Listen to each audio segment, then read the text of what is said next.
Everyone, Met Morris here. Here's a little video I posted earlier playing Bubbles in My Beer and talking a little bit about my membership lessons.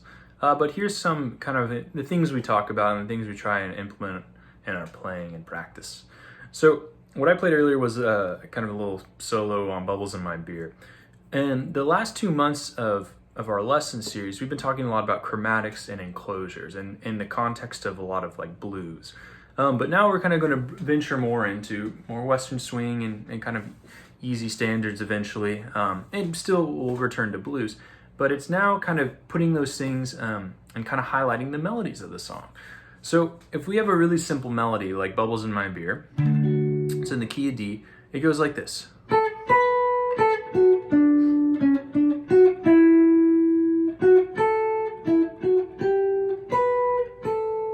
All right, really simple, and it's all just over a 1 chord going to a 5 chord and back. And what I kind of do when I start learning these melodies is I start putting emphasis on certain notes.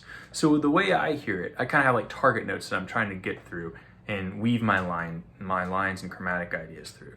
So if I was to play it again and kind of hear like where the target notes are, I might hear something like this.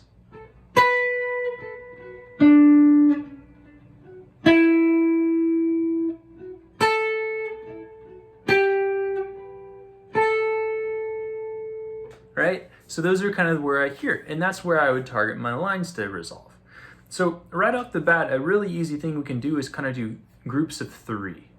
So what I mean by that is just chromatic kind of groups of 3.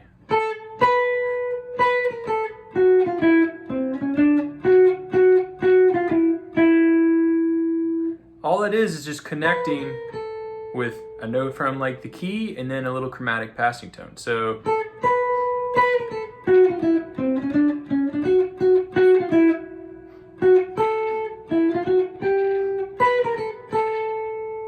really simple, and that adds a lot of flavor to it. So I would, find those notes that I think are kind of speaking to you or whatever you want to say, and emphasize those notes where they are. And you can have all sorts of variations on it,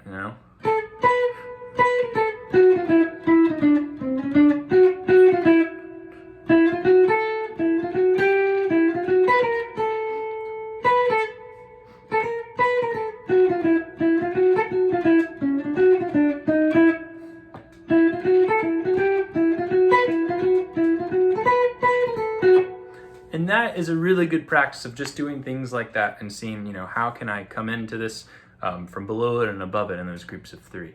So that's the first thing I would kind of do. And I break all of this down in the membership lessons. And we did a lot of this in January of talking about these kind of 3-note groupings that you hear everyone do it. It's just a thing in swing. And there have been some very iconic solos that start off with that.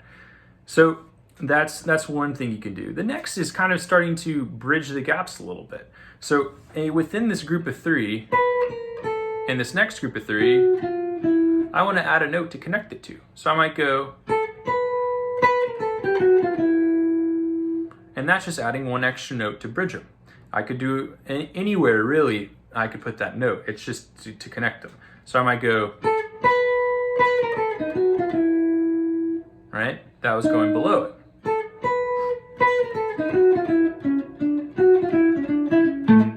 That's how that would sound going into the A. If I went from the G down, I might go.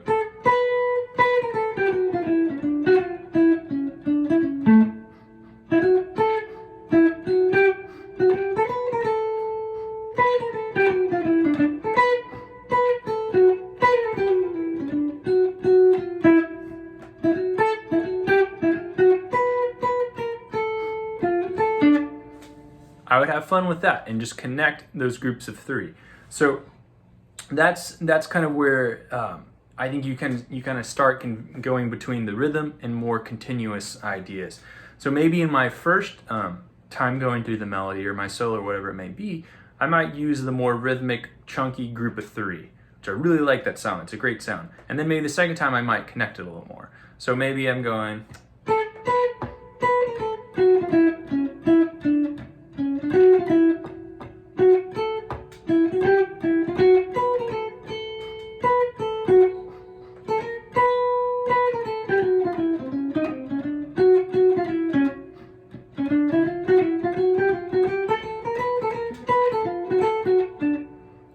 that's simple as that. Here's another one.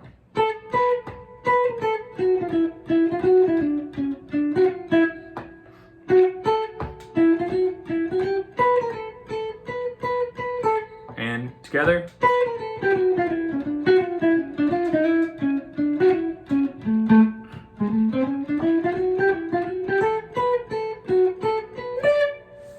So I hope that kind of gives you something to work with now, putting those together in any of the melodies you learn. That's a great way of just kind of seeing where are some cool highlight notes to hit, and then bringing them all together like that, either in those groups of 3 or adding those kind of longer with an extra note in there. That's the kind of stuff we talk about in my monthly membership lessons. I hope you would check it out. You can cancel at any time, join at any time, and all past lessons are available.